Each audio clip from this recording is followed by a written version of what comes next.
Aujourd'hui, nous voyageons en Afrique centrale pour découvrir l'un des plats du bassin du fleuve Congo, le liboké de poisson. Le mot liboké est un mot issu du lingala, la grande langue véhiculaire du bassin du fleuve Congo. Il désigne à la fois un plat et une technique de cuisson, celle de la papillote en feuilles de bananier. Ce n'est pas juste une recette, c'est un savoir-faire ancestral qui raconte la relation des peuples du Congo avec l'environnement naturel, le fleuve, la forêt, le bananier. Le liboké est partagé entre la République démocratique du Congo, RDC, et la République du Congo, Congo-Brazzaville, mais aussi le Gabon et le Cameroun. Chaque région a ses variantes, ses épices, ses poissons favoris. En mai 2025, le mot liboké a officiellement intégré le dictionnaire Larousse, une victoire culturelle majeure pour la gastronomie congolaise et africaine tout entière. La feuille de bananier n'est pas juste un emballage, c'est un ingrédient. C'est le secret que beaucoup ignorent.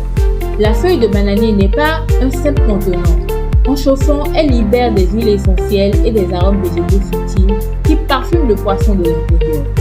Le poisson cuit à l'étouffée, dans son propre jus et dans les arômes des épices. Résultat, une chair incroyablement tendre, juteuse et infusée. Dans les cultures congolaises, le liboké ne se mange pas seul dans son coin. C'est un plat social préparé lors des mariages, des fêtes familiales, des cérémonies religieuses. Il se sert en grande quantité autour d'un plat collectif. La préparation elle-même est un moment de rassemblement. Les femmes se retrouvent, se partagent les gestes, transmettent les secrets. La version la plus connue est le liboké yambisi, le liboké de poisson. On utilise généralement du capitaine, du silure, du tilapia ou du pangasius. Mais le liboké se décline aussi en liboké yanyama, viande de bœuf ou de gibier, ou en liboké yama kemba avec des plantains.